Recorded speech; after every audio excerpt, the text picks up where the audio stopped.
사과 마음 다해 순종해요를 함께 보겠습니다. 사과는 그리스도인의 의로운 삶이 무엇인지를 배우는 단원입니다. 하나님의 백성이 어떻게 살아야 할까, 그리스도인의 제자로서 어떻게 살아야 될까에 대한 두 번째 부분입니다. 그리고 사실상 마태복음 5장 17장 이후의 내용이 산상수훈의 본론이라고 할 수 있습니다. 율법의 참된 뜻에 대해서 예수님께서 알려주시는데요. 이것은 갑자기 율법이란 내용이 등장하는 것이 아니라 앞에서 배웠던 소금과 빛의 비유에서 빛이 착한 행실로서 하나님께 영광을 돌린다고 말씀하셨을 때 그때 착한 행실이 바로 율법이라는 것, 그것을 알려주시기 위한 내용입니다.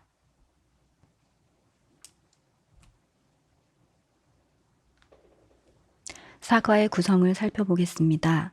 첫 페이지에는 제목과 함께 본문, 암송 구절, 그리고 도입의 내용이 있습니다. 두 번째, 세 번째 페이지에 본문이 있고요. 그리고 마지막 페이지에는 적용할 부분과 기도문, 이렇게 구성이 되어 있습니다. 본문의 제목 마음 다해 순종해요는 하나님의 말씀을 그리고 율법을 마음으로부터 지켜야 한다는 것을 의미하는 제목입니다.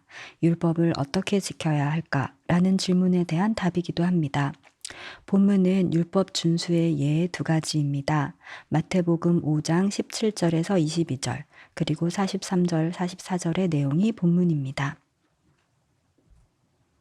착한 행실에 대한 예, 의로운 행실에 대한 예를 배우게 되겠습니다. 그리고 암송 구절은 의로운 행실, 착한 행실을 하게 될 때 그 근원이 무엇인가에 대한 구절입니다. 나는 너희에게 이르노니 너희 원수를 사랑하며 너희를 박해하는 자를 위하여 기도하라. 마태복음 5장 44절을 함께 암송하게 되겠습니다. 하나님께서 주신 율법을 지키는 그 근원은 사랑이라는 것을 마음에 기억하기를 바랍니다. 도입의 내용을 함께 보겠습니다. 도입의 제목은 하나님의 백성은 율법을 지켜요입니다. 말 그대로 하나님의 백성은 말씀을 지켜 순종해야 한다는 뜻입니다. 당시에 서기관과 바리새인들은 예수님께서 율법을 폐하러 온 것이라고 오해하였습니다. 그런데 예수님은 이렇게 말씀하셨죠. 예수님은 제자들에게 하나님의 백성이 어떻게 살아야 하는지 가르쳐 주셨어요. 모든 율법을 다 이루기 위해 오신 예수님은 마음으로부터 율법을 지키라고 말씀하셨어요. 해당 본문을 읽겠습니다. 내가 율법이나 선지자를 폐하러 온 줄로 생각하지 말라. 폐하러 온 것이 아니요 완전하게 하려 함이라. 진실로 너희에게 이르노니 천지가 없어지기 전에는 율법의 1.1획도 결코 없어지지 아니하고 다 이루리라. 마태복음 5장 17절 18절 말씀입니다. 예수님께서는 산상수훈의 앞부분에서 천국 백성의 정체성과 사명에 대해서 말씀해 주셨습니다. 이제 예수님께서는 율법과 선지자를 완전하게 하려 함이라는 예수님 자신의 사명을 말씀하시면서 제자들의 사명을 일깨워 주십니다. 율법과 선지자의 예언은 구약 성경 전체를 가리킵니다. 율법과 선지자의 예언이 가리키는 메시아는 바로 그리스도 예수님이십니다. 예수님께서는 십자가와 부활을 통해서 율법을 다 이루시고 완전하게 하셨습니다. 이것을 우리가 활동으로 배우게 됩니다. 십자가 스티커를 붙이면서 함께 읽어주세요. 예수님은 십자가에 죽으시고 부활하심으로 모든 율법을 이루셨어요. 그런데 이렇게 예수님께서 율법을 다 이루셨고 또 우리를 향하여 마음으로부터 율법을 지키라고 말씀하셨는데 이것을 오해하고 또 잘못 이해하는 사람들이 과거에도 있었고 오늘날에도 있습니다. 바로 아래 두 사람인데요. 그 두 사람의 예를 통해서 잘못된 태도를 우리가 한번 보도록 하겠습니다. 아래 두 사람은 예수님의 뜻을 알고 있나요? 바로 이 부분입니다. 두 사람이 있는데요. 먼저 왼편에 있는 어린이의 말풍선의 글을 볼까요? 구원을 받았으니 율법은 필요가 없어. 이것은 예수님께서 말씀하신 뜻이 아니죠. 이것은 바로 율법 폐기론자들의 주장입니다. 마태복음 5장 19절에도 나타나 있는데요. 한번 읽어볼게요. 누구든지 이 계명 중에 지극히 작은 것 하나라도 버리고 또 그같이 사람을 가르치는 자는 천국에서 지극히 작다 일컬음을 받을 것이요. 마태복음 5장 19절 말씀입니다. 이 말씀에서 예수님의 뜻은 율법을 지키는 것입니다.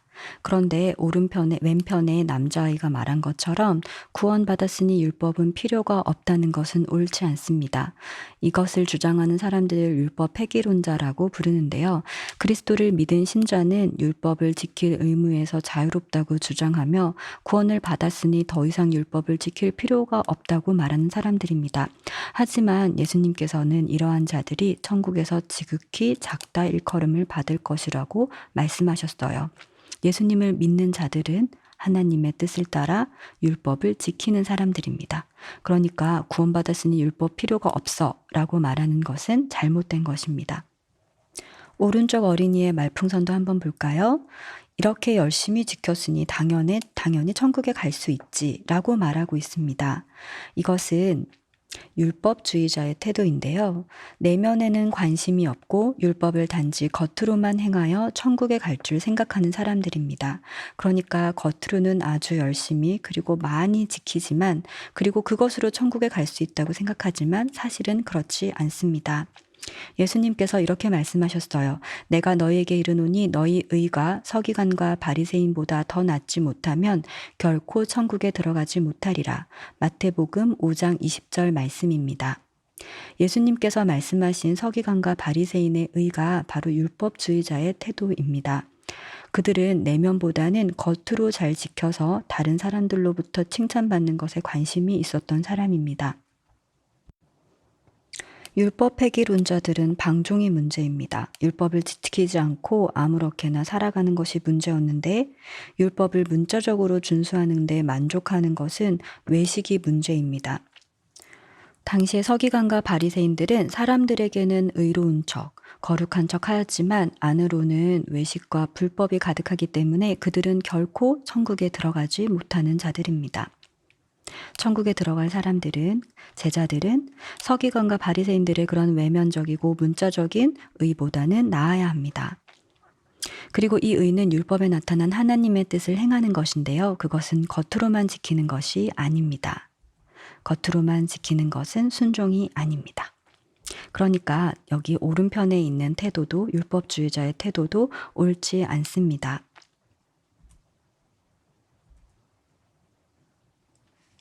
이것을 스티커로 붙여보겠습니다. 율법 폐기론자에게도 X, 그리고 율법주의자에게도 X 스티커를 붙여주세요. 그렇다면 우리는 율법을 어떻게 지켜야 할까요? 예수님께서는 뒤에 이어지는 마태복음 5장 21절에서 48절이라는 긴 내용을 통해서 율법에 담긴 참된 내용과 목적을 가르쳐 주셨습니다. 예수님은 율법과 선지자가 예언했던 메시아 그리스도이자 율법의 궁극적인 권위자로서 율법을 재해석해 주셨습니다.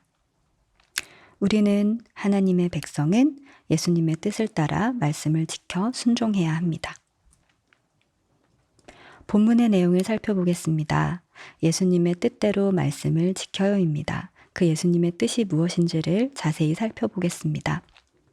예수님께서 구약 율법 계명에 담긴 뜻을 가르쳐 주셨어요. 당시 서기관과 바리새인의 잘못이 무엇인지 알려주시고 제자들은 그들과 다르게 온전해야 한다고 말씀하셨어요.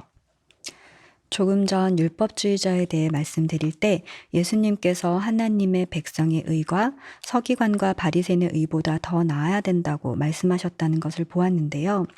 하나님의 백성은 의에 주리고 목마른 자로서 하나님께 의를 구하는 자입니다. 이때 서기관과 바리새인들의 외면적 의와는 다른 것이고 천국에 들어가는 천국의 의라고 말할 수 있습니다. 바로 이 천국의 의가 무엇인지를 설명해 주신 6가지 구체적인 예 중에서 이 본문에서는 살인과 이웃사랑에 대한 2가지를 살펴보려고 합니다. 살인하지 말라, 내 이웃을 사랑하라. 그것의 참된 뜻, 예수님의 뜻을 보려고 합니다. 활동은 예수님의 참된 뜻 아래쪽에 스티커를 붙이는 활동입니다. 본문의 내용을 함께 보겠습니다. 예수님께서는 먼저 서기관과 바리새인들의 잘못을 말씀하시고 또 예수님의 참된 뜻을 알려주셨습니다. 예수님께서는 계명의 잘못된 해석에 대해서는 너희가 들었으나 라고 말씀하시고 이어서 나는 너희에게 이르노니 라는 말씀으로 참된 뜻을 가르쳐 주셨습니다. 살펴볼 두 가지 계명 중에서 한 가지는 살인하지 말라입니다. 이 내용에 대해서 서기관과 바리새인들은 이렇게 이해했습니다. 나는 다른 사람을 해치거나 다치게 하지 않았어요. 율법을 다 지켰습니다. 서기관과 바리새인들은 겉으로 사람을 죽이는 행동만 살인이라고 했습니다. 그러나 예수님의 가르침은 다릅니다. 말씀을 보겠습니다. 옛사람에게 말한 바 살인하지 말라. 누구든지 살인하면 심판을 받게 되리라 하였다는 것을 너희가 들었으나 나는 너희에게 이르노니 형제에게 노하는 자마다 심판을 받게 되고 형제를 대하여 라가라 하는 자는 공회에 잡혀가게 되고 미련한 놈이라 하는 자는 지옥불에 들어가게 되리라. 마태복음 5장 21절 22절 말씀입니다. 예수님께서는 나는 너희에게 이르노니 라고 말씀하시면서 살인하지 말라는 말씀의 참된 뜻을 알려주셨습니다. 그것은 형제에게 화내거나 라가라고 하거나 미련한 사람이라고 하는 것도 살인이라는 것입니다. 마음으로 미워하는 것도 살인에 다름없다고 말씀하십니다. 예수님은 겉으로 드러난 폭력 행위뿐만 아니라 마음 깊은 곳에 형제에 대한 미움까지 살인이라고 말씀하십니다. 예수님께서 말씀하신 율법 준수, 말씀을 지키는 것은 세상에서 살인하지 말라는 말을 지키는 것과 다릅니다. 그것은 마음 깊은 곳에 미움에 대한 그런 것까지도 하나님 앞에 내어놓고 또 하나님 앞에 용서를 구하는 죄라는 것을 의미합니다. 요한일서에는 이렇게 기록되어 있습니다. 그 형제를 미워하는 자마다 살인하는 자니 살인하는 자마다 영생이 그 속에 거하지 아니하는 것을 너희가 아는 바라. 요한일서 3장 15절 말씀입니다. 미움도 살인이라고 성경은 말하고 있습니다. 또 여기에 등장하는 지옥불도 영원한 형벌이고 실제 존재하는 곳입니다. 마음속의 미움도 지옥불에 들어가게 되는 살인에 해당하는 죄입니다. 예수님께서는 마음으로부터 미워하지 않아서 마음으로부터 살인하지 말라는 그 명령을 하나님의 말씀을 지키라고 가르치셨습니다. 이어서 볼 계명은 내 이웃을 사랑하라입니다. 당시 서기관과 바리새인들은 이렇게 잘못 이해했습니다. 이 계명은 내 이웃을 사랑하고 내 원수는 미워하라는 말입니다. 그러나 하나님의 뜻, 예수님의 뜻은 다릅니다. 본문의 말씀을 봅니다. 또 내 이웃을 사랑하고 내 원수를 미워하라 하였다는 것을 너희가 들었으나 바로 서기관과 바리새인의 잘못입니다. 나는 너희에게 이르노니 너희 원수를 사랑하며 너희를 박해하는 자를 위하여 기도하라. 마태복음 5장 44절 45절 말씀입니다. 서기관과 바리새인들은 이웃은 사랑하고 원수를 미워하라고 말하며 이웃의 범위를 축소시켰습니다. 또 사랑의 의미도 왜곡했습니다. 이는 구약 말씀의 원래 뜻과는 다릅니다. 예수님께서는 너희 원수를 사랑하며 너희를 박해하는 자를 위하여 기도하라고 말씀하시면서 진정한 의미를 가르치십니다. 그리스도인의 이웃은 내가 상대하는 모든 사람이기에 원수까지도 포함하는 것이며 핍박하는 자들을 위하여 기도하는 사랑, 그들의 유익을 구하는 사랑을 실천하라고 말씀하십니다. 모든 사람이 이웃이란다. 원수를 사랑하며 너희를 박해하는 자를 위하여 기도하라. 제자들의 의가 서기관과 바리새인의 의보다 나아야 한다는 점이 바로 여기서 드러납니다. 그리스도인의 착한 행실은 세상의 착한 행실들과 다르고 이웃의 개념과 사랑의 의미가 다릅니다. 예수님께서는 원수도 이웃이라고 말씀하셨습니다. 왜냐하면 우리는 하나님께서 원수인 우리들을 사랑해 주신 그 사랑을 알기 때문입니다. 우리는 하나님께서 자기 아들을 내어주시기까지 우리를 사랑하시는 것을 알기에 원수를 사랑합니다. 우리가 아직 죄인 되었을 때 그리스도께서 우리를 위하여 죽으심으로 하나님께서 우리에 대한 우리는 이 사랑을 받았습니다. 진정한 의미에서 원수를 사랑할 줄 아는 사람이 되었습니다. 이웃을 내 몸과 같이 사랑하라는 말씀의 참된 의미는 원수를 사랑하는 것입니다.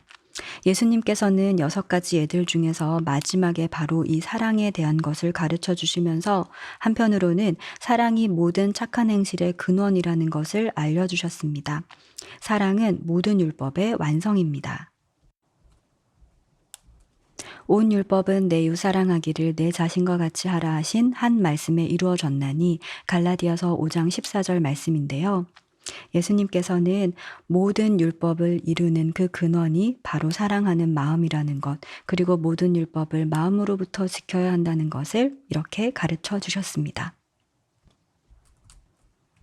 서기관과 바리새인들은 겉으로만 잘 지키면 된다고 말했고 또 그렇게 가르치기까지 하였지만 예수님께서는 다르게 가르쳐 주셨습니다. 예수님은 하나님의 백성은 마음으로부터 말씀을 지켜야 한다고 하셨습니다. 마음으로부터 미워하지 않아야 한다고 말씀하셨고 원수를 사랑하고 그들의 유익을 위하여 기도하라고 말씀하셨습니다. 특별히 예수님께서는 마지막에 사랑에 대해서 말씀하시면서 원수를 사랑하라고 말씀하시면서 모든 율법의 근원이 사랑이라는 것을 가르치셨습니다. 예수님께서 말씀하여 주신 예수님의 참된 뜻 아래에 스티커를 붙이는 활동을 합니다. 마음으로 미워하지 말라는 말씀 아래에 고운 말을 쓰는 어린이의 모습을 붙여주시고요. 원수를 사랑하라는 말씀 아래에 원수를 위하여 기도하는 스티커를 붙여주시면 되겠습니다. 마지막 적용 부분입니다. 마음 다해 순종해요는 의로운 삶을 살아요 라는 말로 바꿀 수 있을 것입니다. 팔복이라는 천국 백성의 특성을 가진 자들이 세상의 빛으로 착한 행실로 사람 앞에 비추어져야 할 때 율법은 바로 착한 행실의 모범이 됩니다. 의로운 삶의 규칙이 됩니다. 마음으로 순종하는 길을 따라가요. 하나님을 사랑하고 이웃을 사랑하는 마음으로 순종해요. 의로운 삶을 살아가요. 의로운 삶은 이렇게 요약할 수 있습니다. 그리스도인의 특성, 팔복에 나타난 그리스도인의 특성을 지닌 세상의 소금으로 매일을 거룩하게 살아가는 삶. 세상의 빛으로서 착한 행실로 세상을 비추고 이때 이 착한 행실이란 그 마음의 동기가 사랑이 되어서 마음으로부터 율법을 지키는 것으로서 하나님께 영광 돌리는 삶이 의로운 삶입니다. 의로운 삶이란 거룩한 하나님의 백성이 착한 행실로 하나님께 영광 돌리는 삶이에요. 하나님께서는 하나님의 백성들이 마음에서부터 율법을 지켜 하나님의 뜻을 행하는 것을 보십니다. 율법을 지킨다는 것은 세상의 도덕적인 윤리적인 기준을 뛰어넘는다는 것을 우리가 보았습니다. 마음으로부터 하나님의 뜻을 즐겨 행하는 어린이들이 되기를 바라고 또 모든 교사들이 되기를 바랍니다. 이 일은 스스로 할 수는 없습니다. 예수님을 의지하여 죄에서 돌이키고 의에 줄이고 목마른 자에게 의를 주시는 하나님의 도움을 구해야 합니다. 이것이 하나님 백성의 의로운 삶이자 복 있는 자의 의로운 삶입니다. 마지막 활동입니다. 길을 찾아가는 활동인데요. 사과에서 배웠던 예수님께서 가르쳐 주신 계명의 참된 뜻을 따라가면 됩니다. 예수님을 의지하여서 시작하는데요. 예수님께서 하나님 나라를 이루시고 산상수훈의 말씀을 주신 하나님 나라의 왕이심을 기억하면서 가면 되겠습니다. 살인하지 말라는 말씀은 마음으로 미워하지 않아야 해요 라는 길로 가야 하고 원수를 사랑하라는 말씀은 하나님이 나를 사랑하신 것처럼 원수를 위해 기도하며 사랑해요 라는 길로 가면 됩니다. 마지막으로 아래 짧은 기도문으로 함께 기도하면서 사과의 내용을 마치도록 하겠습니다. 감사합니다.